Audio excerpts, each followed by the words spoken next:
Sudah ribuan video kajian ilmiah yang kami bagikan beserta faedah nasihat dari asatidz kita.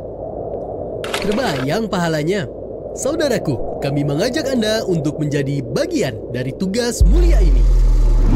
Salurkan donasi terbaik Anda melalui rekening kami di Bank Syariah Indonesia BSI, kode 451, nomor rekening 224-224-2206 atas nama TV Al Furqon. Dan konfirmasi ke nomor WhatsApp kami di nomor 0852 8903 1400.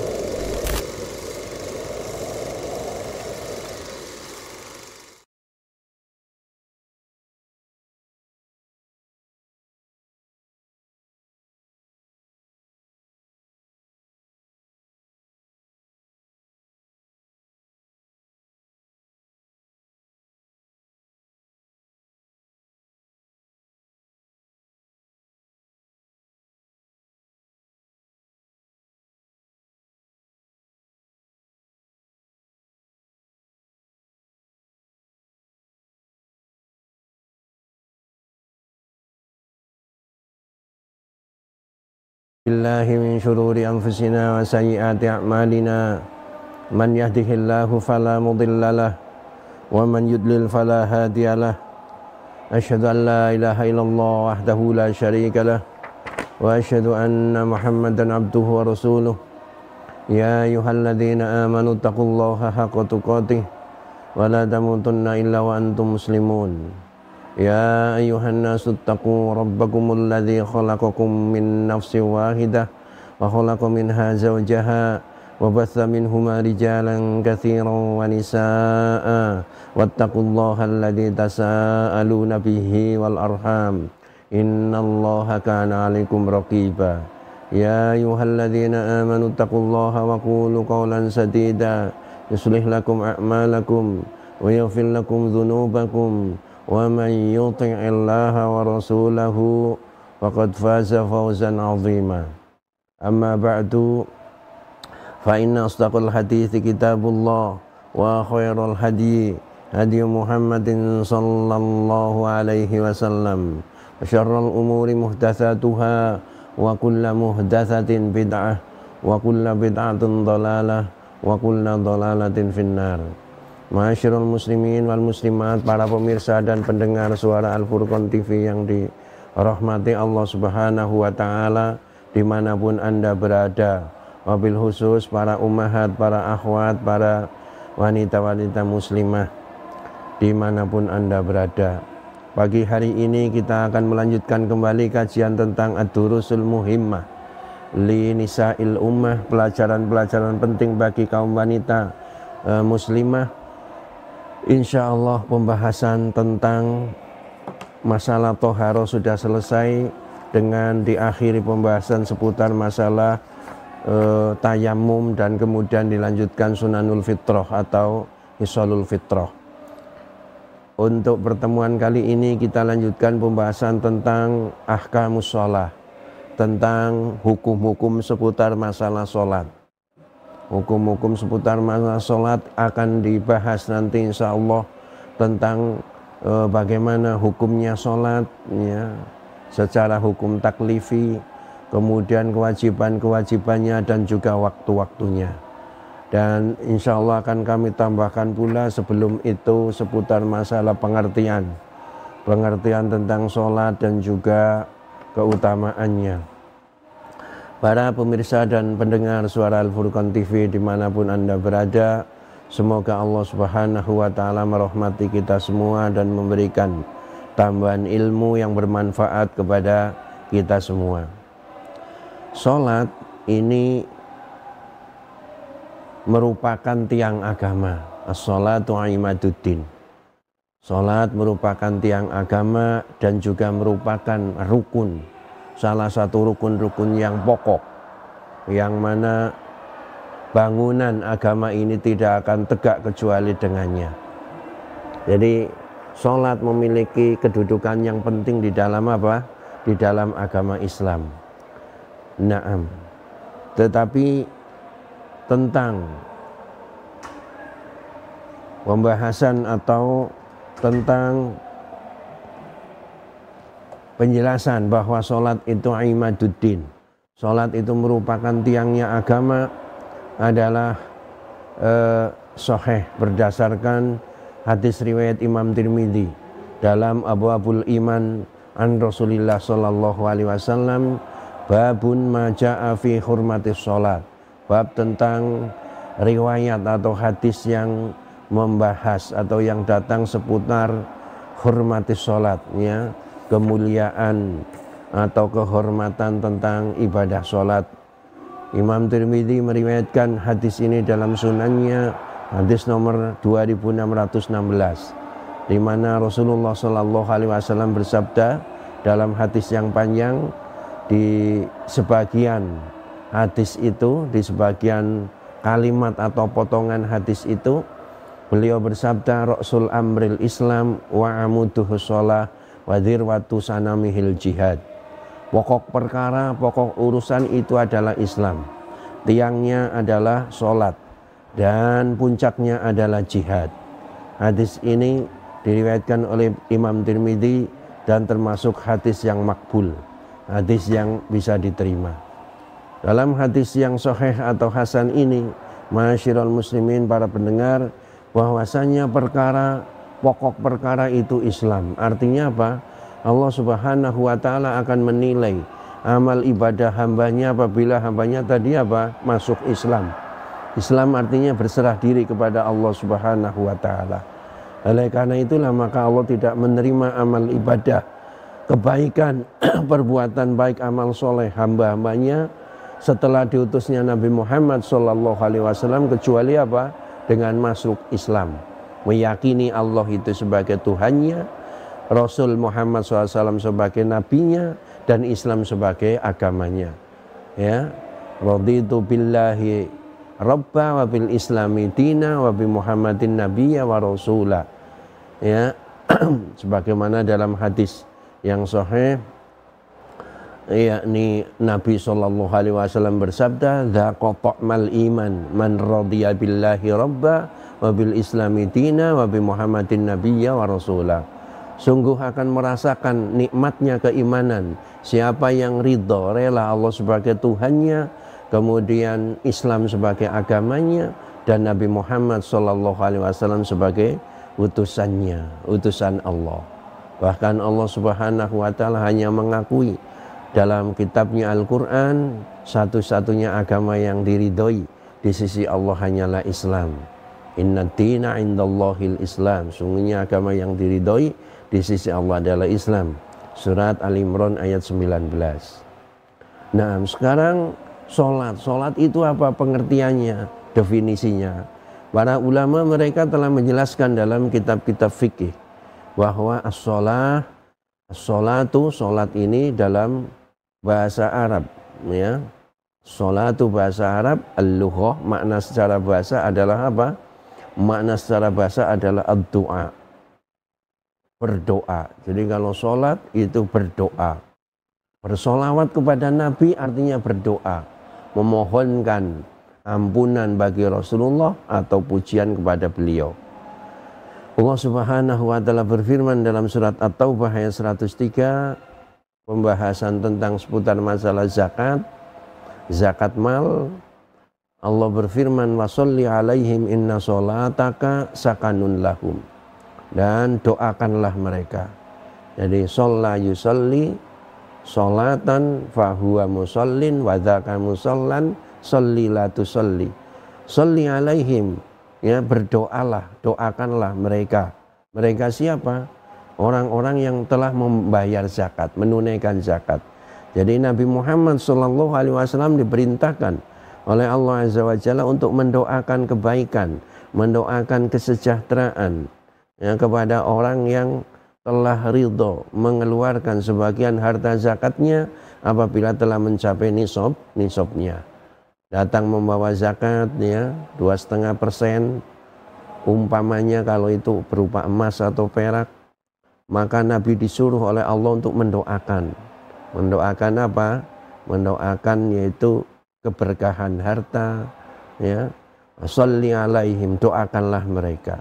Inna sholataka sakanun lahum. Sesungguhnya doamu itu, wahai Nabi, akan menjadi penenang hati bagi mereka.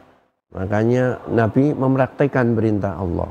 Setelah Abu Aufa datang membawa zakatnya, Nabi SAW mendoakannya, Allahumma sholli ala Ali Abi Aufa. Ya Allah, ya Allahumma sholli ala Abi Aufa atau ala Ali Abi Aufa. Ya Allah, ya bersolawatkanlah, berikan kesejahteraan kepada keluarga Abu Aufa. Jadi sholli dalam ayat yang mulia ini maknanya ud'ulahum, doakanlah. Kemudian juga Nabi SAW bersabda, idza du'iya ahadukum falyujib. Apabila salah seorang di antara kamu itu diundang untuk apa? Untuk walimahan, menghadiri walimatul urs. Apabila memang tidak ada uzur yang mendesak, falyujib, maka jawablah. Artinya hadirilah, datanginya. Fa in kana muftiran falyut'im. Ya, apabila fa in kana muftiran falyut'im atau falyut'am, maka apabila dia memang tidak berpuasa, maka hendaklah dia falyat'am, maka hendaklah dia makan. Artinya ada hidangan. Namanya walimatul urs, walimah itu sendiri berupa apa? Makan-makan, hidangan. Kalau tidak puasa, silahkan makan. Wa in kana sha'iman falyusolli. Apabila dia memang sedang berpuasa, maka hendaknya mendoakan.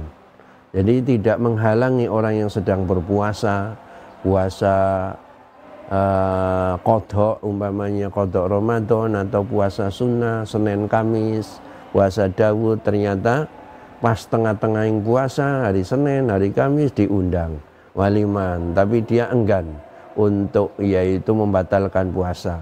Keengganan untuk membatalkan puasa tidak melazimkan, tidak mengharuskannya untuk apa? Tidak mendatangi undangan. Datangilah, ya, fal yusolli, maka doakanlah. Dan ini juga pernah kami alami ketika pas sedang puasa ada undangan walimah, maka kami datang meskipun juga apa? Tidak harus makan begitu karena sedang puasa. Maka tidak menghalangi untuk apa? Mendoakan kepada pengantin. Apa doanya? Barakallahu laka wa baraka alaika wa jama'a bainakuma fi khairin. Jadi hadis tadi, hadis tentang diundang, wajib datang, apabila tidak puasa makan, hendaknya makan, apabila berpuasa hendaknya mendoakan. Riwayat Imam Muslim dalam sahihnya, hadis nomor 1431. Adapun as-shalah, makna salat secara syar'i. Kalau kita telah mengetahui makna salat secara istilah, secara lughah, etimologi bahasa, bermakna ad-doa, maka secara syar'i, ya, yaitu sebutkan dalam Kitabul Fiqhi Al-Muyassar, disebutkan yaitu ibadatun zatu aqwalin wa af'alin mahsusatin muftatahatun bitakbir muhtatimatun bitaslim. Salat adalah satu jenis ibadah yang mengandung ucapan, perbuatan yang khusus tertentu. Dibuka dengan takbir, yaitu takbiratul ihram, Allahu Akbar. Kemudian ditutup dengan salam. Ya, ini yaitu makna secara syar'i. Dalam kitab yang lain, Syekh Husain bin Audah Al-Awayishah dalam kitab beliau, dalam kitabnya Al-Mawsu'ah Al-Fiqhiyah Al-Muyassarah, disebutkan bahwa makna sholat menurut para fuqaha secara istilah yaitu aqwalun wa af'alun muftatahatun bitakbir muhtatamatun bitaslim bisyaraita mahsusatin. Maka sholat itu maknanya secara istilah adalah ucapan dan perbuatan yang dibuka dengan takbir, diawali dengan takbir, yakni takbiratul ihram, muhtatamatun bitaslim, ya, yang diakhiri atau disudahi dengan salam, yaitu assalamualaikum warahmatullahi ke kanan, assalamualaikum warahmatullahi ke kiri. Jadi itulah sholat bisyara'id makhsusah, dengan syarat-syarat yang khusus. Nah gitu ya. Jadi ini sebagian ulama memberikan definisi pengertian sholat seperti itu. Naam. Sekarang tentang keutamaan sholat. Tentang keutamaan sholat, bahwasanya sholat itu sebagaimana tadi disebutkan di awal merupakan apa? Tiang agama, imaduddin, tiangnya agama, ya, landasan bagi agama. Sebagaimana disebutkan dalam hadisnya Imam Tirmidzi nomor 2616. Akan tetapi di sana ada hadis lemah atau hadis dhaif yang berbunyi as-sholatu imaduddin. Ya, man aqamaha faqad aqamaddin wa man hadamaha faqad hadamaddin. Jadi sholat itu merupakan apa? Tiangnya agama. Siapa yang mendirikan sholat, maka sungguh dia telah mendirikan apa? Mendirikan agama. Dan barang siapa yang merobohkan sholat, maka orang itu telah merobohkan apa? Telah merobohkan agama. Dan hadis ini masyhur di kalangan penggiat atau pemberi nasihat di masjid-masjid. Hanya saja hadis ini yaitu termasuk kategori hadis yang lemah. Ya, disebutkan hadis as-sholatu imaduddin yang perawinya Umar ibnul Khattab ini dikeluarkan atau diriwayatkan oleh Imam Suyuti, ditakhrij oleh Imam Suyuti dalam kitabnya Jami'us Shaghir nomor 5167, dhaif. Kemudian dikeluarkan oleh Mula Ali Qari dalam kitab Al-Asrarul Marfu'ah hadis nomor 338, dikatakan di sini la aslalahu, tidak ada asalnya, ya, au bi aslihi maudhu, atau secara asal hadis ini maudhu, palsu. Abu Ishaq Al-Huwaini, Syekh Abu Ishaq Al-Huwaini, beliau menjelaskan dalam kitabnya Kitabun Nafilah fil Ahadisid Dhaifah wal Batilah, kitab An-Nafilah yang memuat hadis-hadis dhaif dan batil, nomor 171. Beliau mengatakan tentang hadis ini, as-sholatu imaduddin, man aqamaha faqad aqamaddin wa man hadamaha faqad hadamaddin. Dikeluarkan oleh Imam Baihaqi dalam kitabnya Asy-Syu'ab, yaitu Syu'abul Iman dengan sanad yang dhaif. Kemudian waqala Ibnu Shalah, Ibnu Shalah mengomentari tentang hadis ini dalam Mushkilul Wasit, dalam kitab Mushkilul Wasit ghairu ma'ruf. Hadis tersebut tidak ma'ruf, tidak dikenal. Qala Nawawi, Imam Nawawi rahimahullah mengatakan dalam At-Tanqih, dalam kitab At-Tanqih, munkarun batil. Hadis itu hadis yang munkar lagi batil. Hanya saja masyarul muslimin dan para pendengar, hadis yang berbunyi seperti itu lemah, namun secara makna bahwa sholat itu memang tiang agama, secara makna sahih berdasarkan hadisnya Imam Tirmidzi tersebut. Kemudian juga yaitu yang kedua di antara keutamaan sholat itu merupakan apa? Merupakan tiang yang kedua merupakan rukun di antara rukun-rukun Islam, sebagaimana hadisnya yaitu Ibnu Umar dan juga hadisnya Umar ibnul Khattab. Naam, berkata penulis, faman tarokaha juhudan wa nukronan faqad ajma'al ulama'u ala kufrihi wa huwa kufrun akbar nakilun anil millah. Barang siapa yang meninggalkan sholat karena juhud, ya, yaitu penolakan, pengingkaran, ya, meyakini bahwa sholat itu tidak wajib, maka para ulama bersepakat, berkonsensus ala kufrihi, atas kekafirannya, wahwa kufrun akbar, dan ini adalah kekufuran yang besar, naqilun anil millah, memindahkan dari agamanya, alias apa? Murtad. Karena para ulama menjelaskan dalam kitab tauhid atau akidah bahwa kufur itu terbagi dua, kufrun akbar dan kufrun ashor. Kufrun akbar artinya kufur besar, kufrun ashor artinya kekufuran kecil.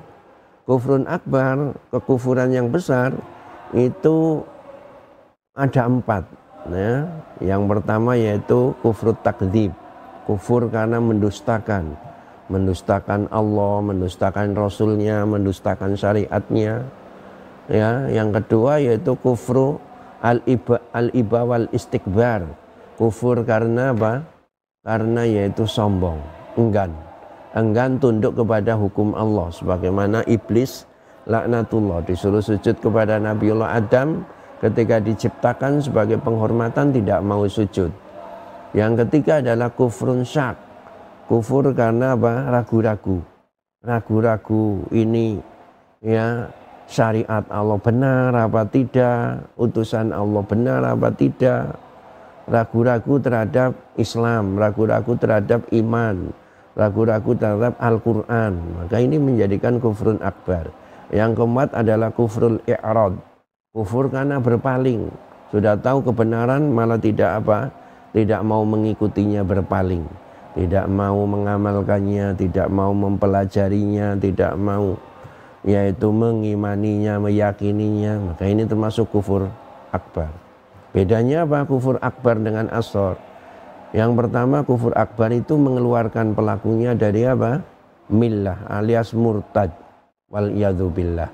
Yang kedua, kufur akbar itu perbedaannya dengan kufur kecil, yaitu di akhirat akan apa? Dimasukkan ke dalam neraka dan kekal. Berbeda dengan kufur kecil, tidak mengeluarkan pelakunya dari Islam, kemudian di akhirat sekalipun umpamanya ditakdirkan masuk neraka karena amal maksiatnya, amal dosa-dosanya banyak, tapi dia tidak kekal. Apa contoh kufur ashor? Kufur kecil contohnya adalah apa? Adalah yaitu bersumpah dengan nama selain Allah. Ini kufur kecil atau syirik kecil. Kemudian yang kedua contoh lain yaitu kufur nikmah. Kufur terhadap nikmat Allah dikufuri, diingkari. Maka ini termasuk kufur kecil. Qal wa man tarakaha tasahulan wa takasulan ma'adami ingkari fardhiha wala juhudi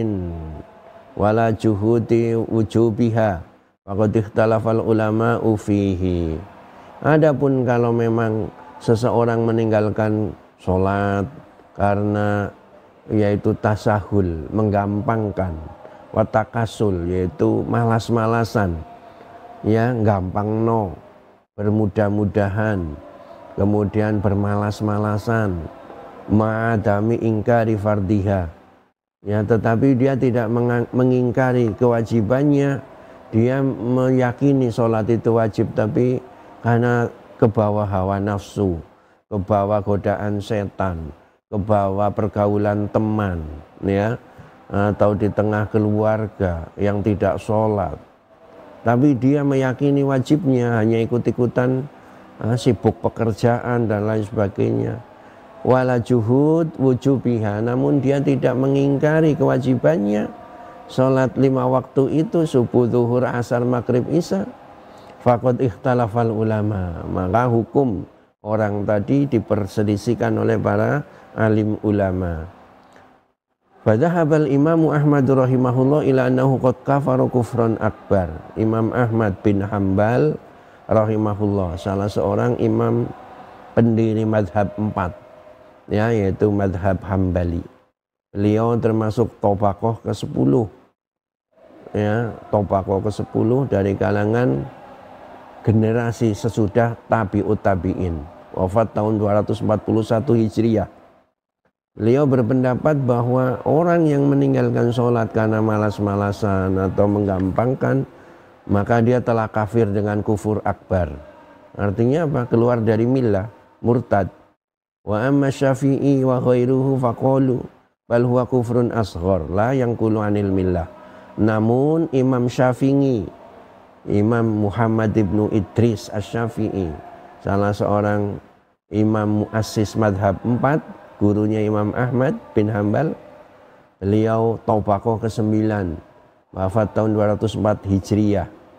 Dan imam atau ulama yang lain berkata bal huwa kufrun ashor, meninggalkan sholat karena bermalasan ini masuk kufur kecil, ya, jadi bukan kufur akbar tapi kufur ashor. La yang anil millah, tidak menukil, tidak memindahkan dari millah.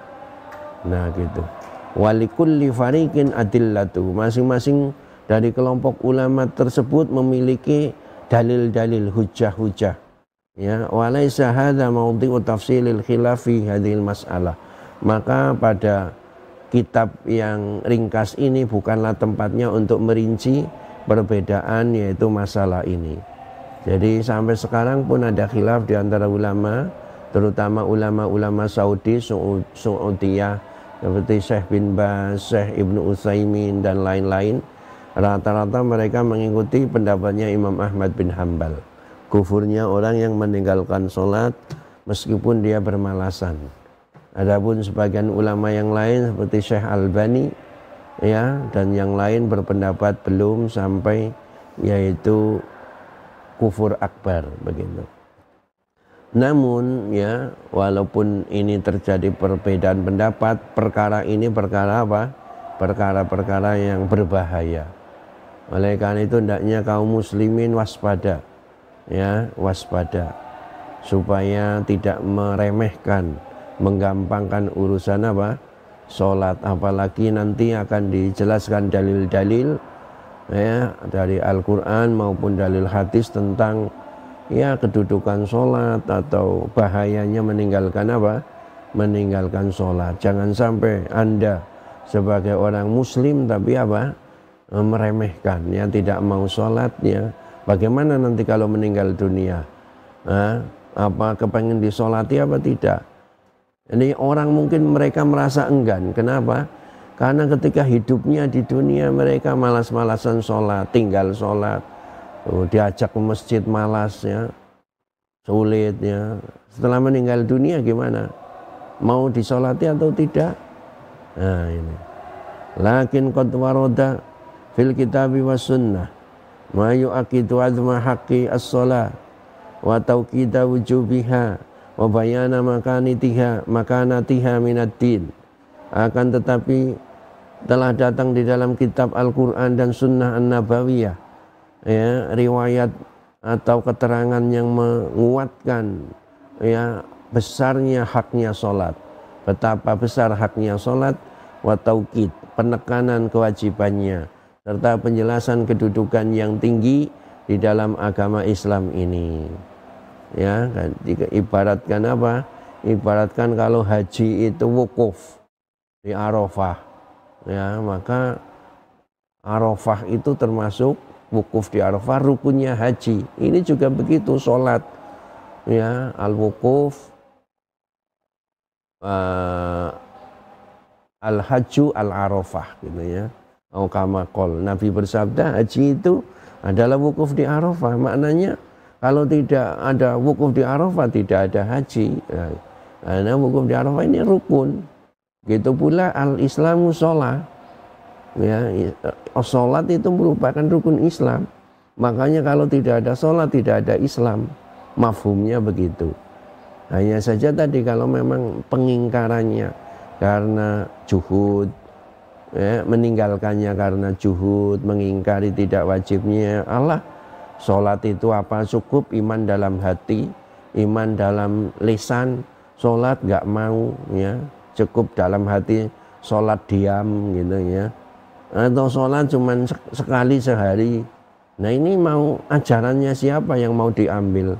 wong Kanjeng Rasul itu menuntunkan sholat sehari semalam 5 waktu, ya. Nabi bersabda, "Shollu kama ra'aitumuni usolli." Sholatlah kalian sebagaimana kalian melihat aku sholat. Maknanya apa?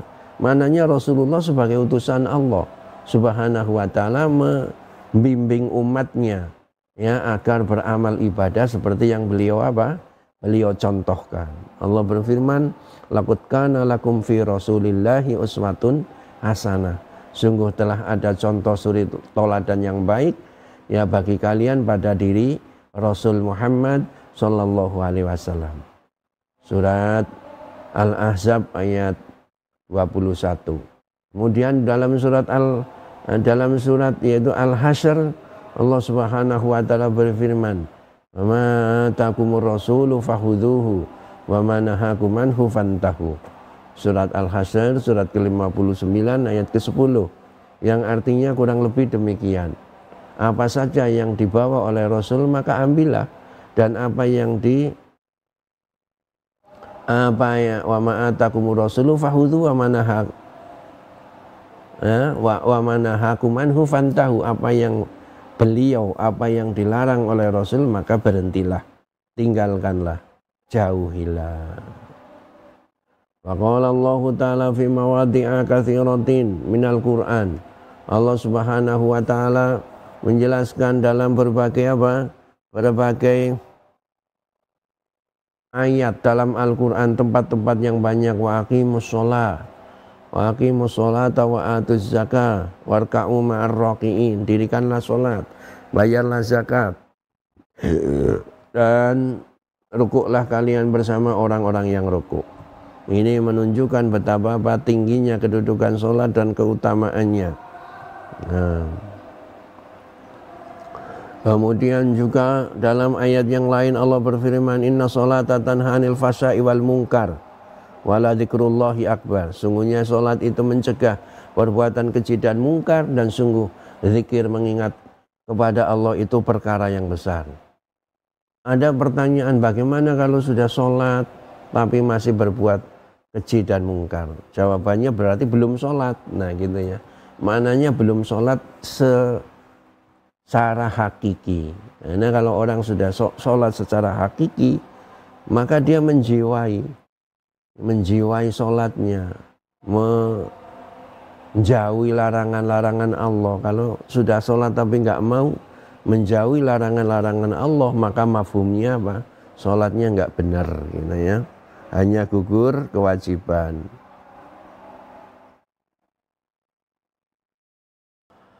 Kemudian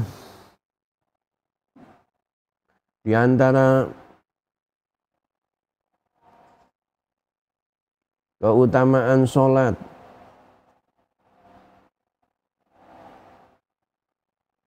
sabda Nabi sallallahu alaihi wasallam, "As-shalawatul khamsu wal jumu'atu ilal jumu'ati wa ramadhanu ila ramadhana mukaffiratun lima bainahunna majtunibatil kabair." Salat 5 waktu, salat Jumat hingga salat Jumat berikutnya, puasa di bulan Ramadan hingga puasa di bulan Ramadan berikutnya, itu bisa menggugurkan, bisa menghapus dosa-dosa di antara 2 waktu tersebut. Mukaffiratun lima bainahuma, menjadi penghapus terhadap dosa-dosa di antara 2 amalan tadi. Umpamanya subuh, zuhur, asar, maghrib, isya 5 kali. Antara sholat subuh dengan sholat zuhur, orang berbuat dosa-dosa, ya, dosa-dosa, kemudian dihapus dengan sholat zuhur. Sholat zuhur dengan asar, ya, ada dosanya, dihapus dengan sholat asar. Begitu pula Jumat, setiap pekanan Jumat sekarang sampai Jumat depan, apabila ada perbuatan dosa-dosa dihapus. Begitu pula puasa Ramadan. Tetapi dalam hadis ini disyaratkan majtunibatil kabair, selagi dosa-dosa besar itu dijauhi. Apa dosa besar? Mencuri, berzina. Apa dosa besar? Sihir, makan riba, makan harta anak yatim. Apa dosa besar? menuduh wanita baik-baik berbuat zina, lari dari medan peperangan, dan dosa-dosa besar yang lain. Ya, disebutkan oleh Imam Baihaqi kalau nggak keliru, atau yang lain, Imam Zahabi dalam kitabnya Al-Kabair, sekitar 70 dosa-dosa besar itu. Maka kalau dijauhi, dosa-dosa kecilnya berguguran. Lah bagaimana dengan dosa besar, cara menghapusnya? Tobat gitu. Para ulama menjelaskan tobat. Apa syarat tobat? 1, an-nadam, menyesali perbuatan dosanya. 2, al-iqla. Al-iqla itu meninggalkan, menanggalkan. Dan sampean sudah tobat dari berzina, tapi masih tinggal di tempat lokalisasi prostitusi. Akhirnya ya nggak tobat, hijrah gitu ya, meninggalkan tempat maksiat, itu iqla. Kemudian yang ketiga adalah apa? Yang ketiga adalah al-azam, bertekad kuat untuk tidak mengulangi. Ini 3 syarat tobat nasuha sebagaimana dijelaskan oleh para ulama. Kemudian ada yang menambahkan, yaitu yang keempat, sebelum nyawa melayang dari badan atau matahari terbit dari arah barat, yang tanda kiamat, di mana pintu tobat sudah ditutup. Ya. Qala wa hadza amrun wal amru yaqtadil wujub. Firman Allah wa aqimus shalah, ini perintah. Aqimu fingil amr, dari apa? Aqama yuqimu iqamatan wa muqaman fa huwa muqimun wa dzaka muqamun. Aqim la tuqim muqamun muqamun. Aqim, dirikanlah.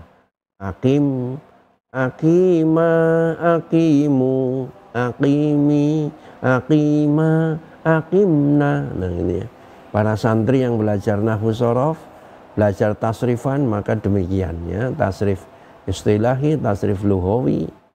Aqimu, dirikanlah. Dekono, as-sholat, sembahyang, dirikanlah sholat. Ya. Ini perintah. Menurut usul fikih, al-amru yaqtadil wujub. Perintah, asal perintah menunjukkan kewajiban, kecuali apabila ada dalil yang memalingkannya dari wajib menjadi apa?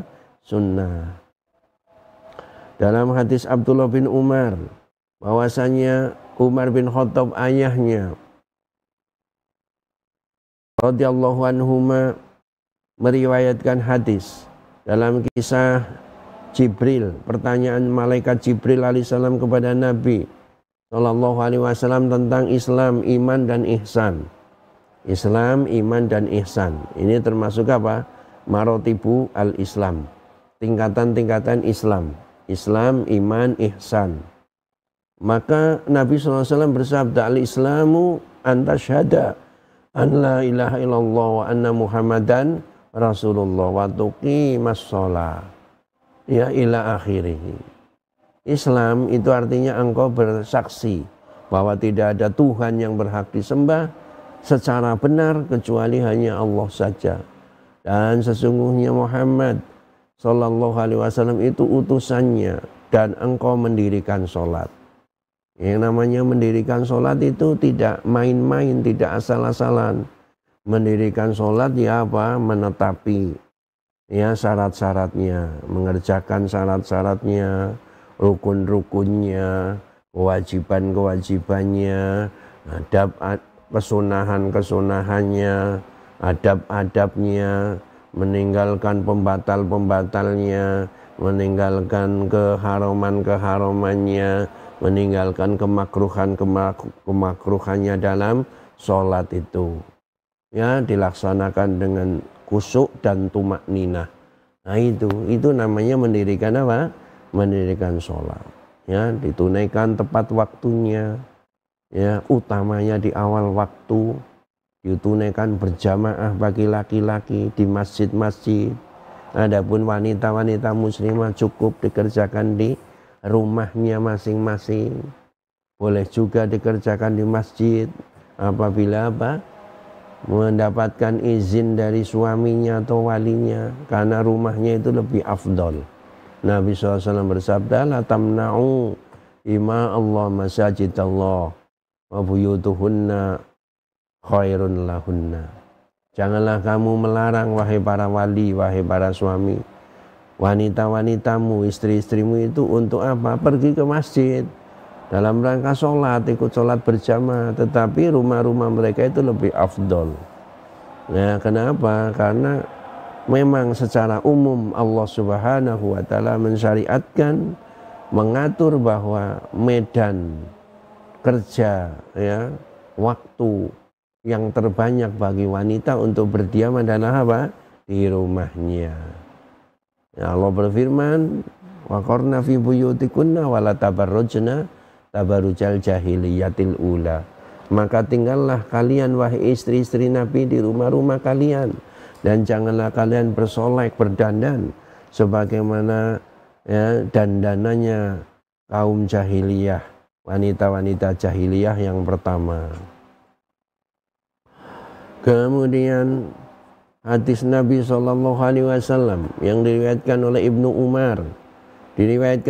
Umar, radhiyallahu anhuma, Nabi SAW bersabda, buniyal islamu an khamsi, buniyal islamu ala khamsin, syahadati an la ilaha illallah wa anna muhammadan abduhu wa rasuluh wa iqamis shalah, ya, wa ita'iz zakah wa hajjil bait wa shaumi ramadan. Nabi SAW bersabda, Islam itu dibangun di atas 5 perkara. Yang pertama, syahadat, persaksian tidak ada ilah yang berhak disembah kecuali Allah dan Nabi Muhammad SAW hamba dan utusannya. Yang kedua yaitu mendirikan sholat. Yang ketiga membayar zakat. Keempat haji ke Baitullah, dan yang kelima puasa Ramadan. Ini menunjukkan betapa tingginya kedudukan sholat. Masuk rukun. Rukun itu di atas apa? Di atas wajib. Nah itu ya. Karena dia wajib yang kalau umpamanya tidak ditunaikan seperti sholat, umpamanya rukun sholat, baca Al-Fatihah, ditinggalkan dengan apa? Sengaja, maka sholatnya batal, gitu ya. Ditinggalkan karena lupa, ya nanti seperti umpamanya ruku, sujud dan seterusnya, rakaat yang lupa ditinggalkan, maka wajib untuk diganti. Berbeda dengan kewajiban. Kalau kewajiban itu di bawahnya, kalau lupa maka cukup sujud sahwi, ya. Nah, seperti itu. Thayyib. Kemudian hadis berikutnya dari Jabir bin Abdullah radhiyallahu anhuma, dia berkata Rasulullah SAW bersabda, inna baina rajuli wa baina syirki wal kufri tarkus shalah. Sesungguhnya pembatas antara seseorang dengan kesyirikan dan kekufuran ialah meninggalkan apa? Meninggalkan sholat. Ini sebagai pembatasnya. Berkata Amirul Mukminin Umar ibn Khattab radhiyallahu anhu, la hadza fil Islam liman tarakas shalah. Tidak ada bagian di dalam Islam bagi mereka yang meninggalkan apa? Meninggalkan sholat. Oleh karena itu fala yajuzu li ahadin an yatruka shalah abadan illal haid wan nufasa. Tidak boleh seseorang yaitu meninggalkan sholat selama-lamanya, kecuali orang yang sedang haid maupun apa? Yang sedang yaitu nifas. Bahkan wanita haid dilarang untuk sholat. Wanita nifas begitu pula. Dilarang apa? Dilarang untuk sholat. Nah, jadi itulah ma'asyiral muslimin, para pemirsa dan pendengar suara Al-Furqan TV, tentang hal-hal yang berkaitan dengan sholat. Kemudian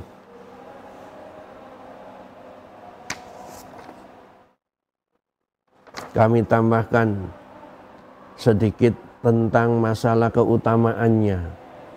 Keutamaan sholat di samping penghapus dosa-dosa kecil di antara 2 waktu sholat, di antara 2 amaliyah sholat tadi, maka juga ada hadis yang lain, ya, penggambaran atau perumpamaan yang disampaikan oleh Rasulullah SAW tentang keutamaan sholat. Nabi pernah bersabda, ara'aitum law anna nahron bibabi ahadikum yaghtasilu minhu kulla yaumin khamsa marratin hal yabqa min daronihi syai'.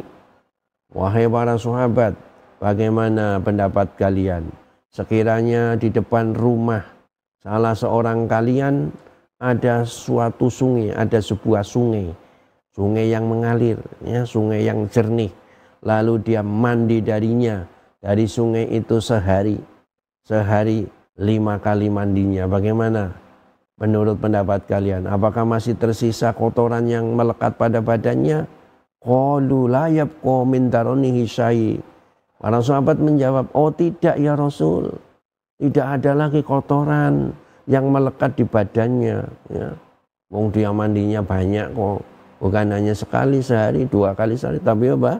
5 kali sehari. Olah, maka kata Nabi, fadzalika mathalu sholawatil khamsi yamhullahu bihinnal khotoya. Itulah perumpamaan apa? Sholat 5 waktu. Allah subhanahu wa ta'ala menghapus kesalahan-kesalahan hambanya tadi bihinna, karena melaksanakan apa? Sholat tadi. Ad-daron yang dimaksud dalam hadis ini adalah al-wasakh, kotoran-kotoran yang melekat dalam tubuhnya. Oleh karena itulah ma'asyiral muslimin wal muslimat, ya, marilah kita perhatikan urusan sholat ini. Jangan main-main, jangan menggampangkan, meremehkan, upayakan dilaksanakan dengan sebaik-baiknya di awal waktu, tetapi syarat-syaratnya, rukun-rukunnya, kewajibannya, adab-adabnya ditinggalkan, pembatal-pembatalnya, keharumannya, kemakruhannya. Terus kewajibannya, rukunnya apa Pak Ustadz? Ya, nanti insya Allah pembahasan berikutnya akan kita bahas seputar masalah yaitu kefarduan sholat, kemudian syarat-syarat dan lain sebagainya pada pembahasan waktunya akan datang insyaallah ta'ala.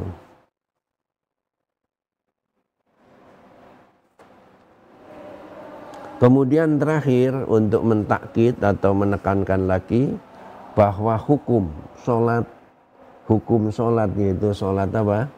5 waktu itu hukumnya adalah apa? Wajib gitu.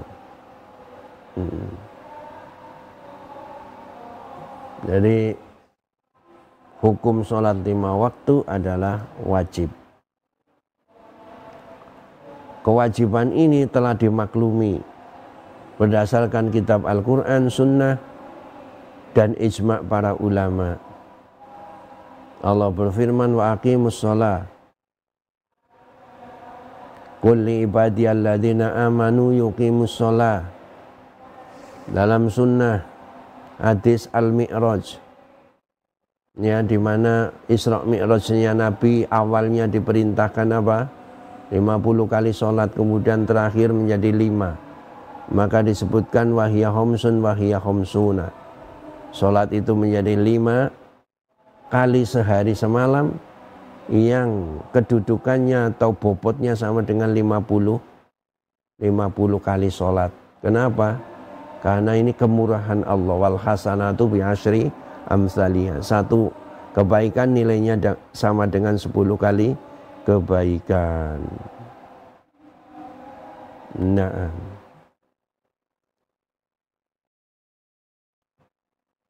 siapa yang wajib untuk melakukan sholat? Sholat itu wajib bagi muslim. Nah, jadi kalau orang kafir tidak wajib.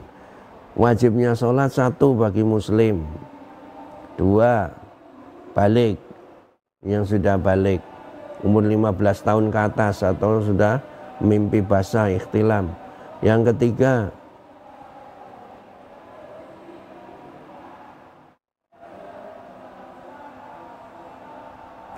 yang pertama yaitu muslim, maka orang kafir tidak wajib sholat. Yang kedua balik, maka anak kecil atau dewasa. Yang anak kecil berarti tidak wajib. Namun kalau anak kecil itu sudah mumayyiz, maka dia hendaknya dibimbing oleh orang tuanya, diperintahkan untuk apa? Untuk mulai latihan sholat. Dan sholatnya anak-anak itu bagi anak-anak yang belum balik, para ulama menjelaskan sunnah dan mereka akan mendapatkan pahala. Namun kalau meninggalkan, anak-anak belum menanggung dosa. Yang ketiga yaitu berakal. Artinya akalnya waras, jalan. Kalau tidak waras atau tidak jalan, maka menjadi gugur.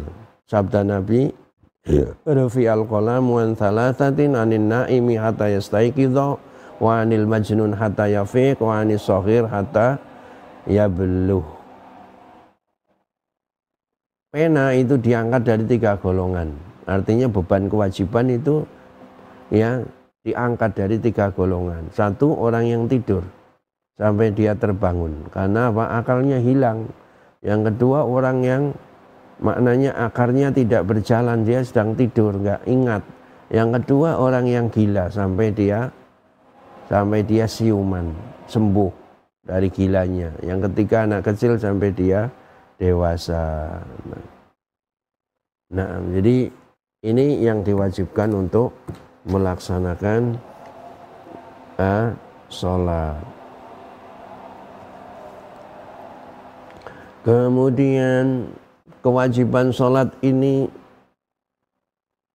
hanya 5.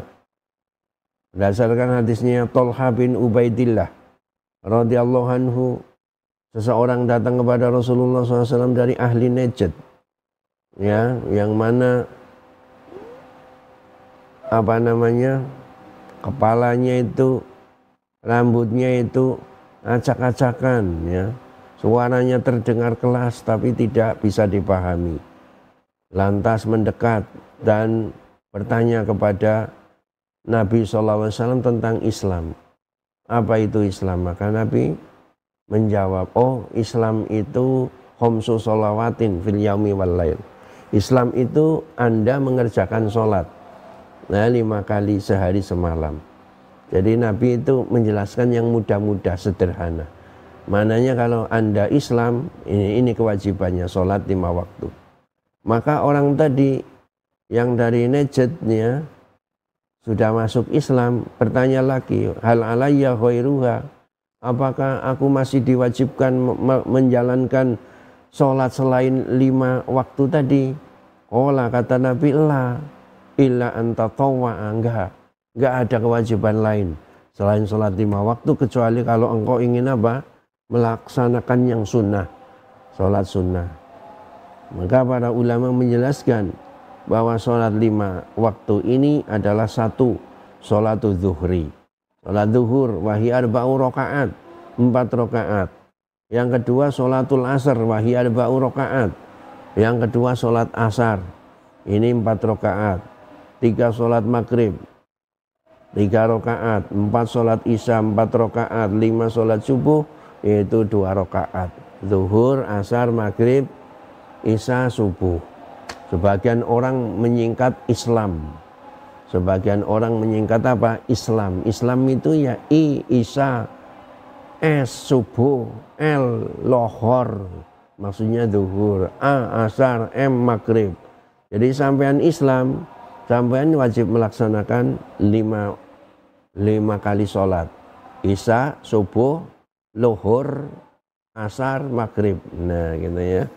Nah, itulah Islam.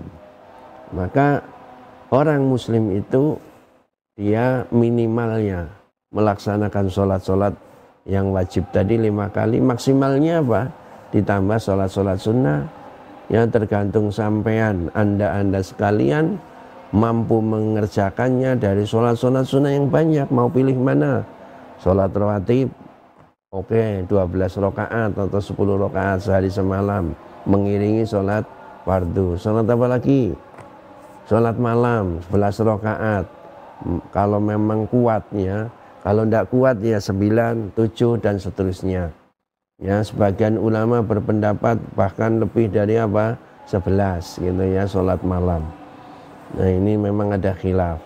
Sholat witir ya, rakaat yang ganjil, sholat duha, sholat tahiyatul masjid, dan sholat-sholat sunnah yang lain, bahkan ada sholat sunnah yang ya seberapapun Anda kuat silahkan, mau 100 rakaat, 1000 rakaat, kalau kuat monggo. Itu namanya sholat apa? Sholat sunnah mutlak. Sholat sunnah mutlak, sholat sunnah yang tidak dibatasi waktunya atau tidak dibatasi jumlah rakaatnya. Ya, tetapi sifat atau kaifiyahnya ya seperti sholat-sholat pada umumnya, diawali takbiratul ihram, diakhiri dengan salam, ada apa? Bacaan al-fatihahnya, ada suratnya, ada ruku, i'tidal, sujud, duduk di antara dua sujud, sujud kemudian berdiri dan seterusnya. Jadi sholat sunnah mutlak banyak ya, disolati ya, dilakukan 2 rakaat, 2 rakaat, 2 rakaat salam, berdiri, 2 rakaat salam, berdiri, 10 rakaat, 20 rakaat, 100 rakaat, silahkan. Ini khususnya di waktu Jumat ya, Jumatan sambil menunggu imam naik mimbar gitu ya. Ketika kita mendatangi sholat Jumat, kalau kita merasa kuat ingin mengamalkan sunnah, sholat sunnah mutlak sampai imam naik mimbar, monggo. Inilah masyiral muslimin wal muslimat, wabil khusus para ummahat ya, kaum wanita muslimah, seputar hukum-hukum mengenai sholat ya. Ini muqaddimah atau pengantar tentang pengertian sholat, kemudian juga keutamaannya serta hukumnya dan kepada siapa sholat itu diwajibkan. Naam, inilah yang bisa disampaikan kesempatan pada pagi hari ini. Mudah-mudahan ada guna dan manfaatnya. Kurang lebihnya kami mohon maaf. Wallahu ta'ala a'lam. Subhanakallahumma bihamdika asyhadu an la ilaha illa anta astaghfiruka wa atubu ilaik. Wassalamualaikum warahmatullahi wabarakatuh. Al Furqan TV, saluran pendidikan, dakwah dan inspirasi Islami.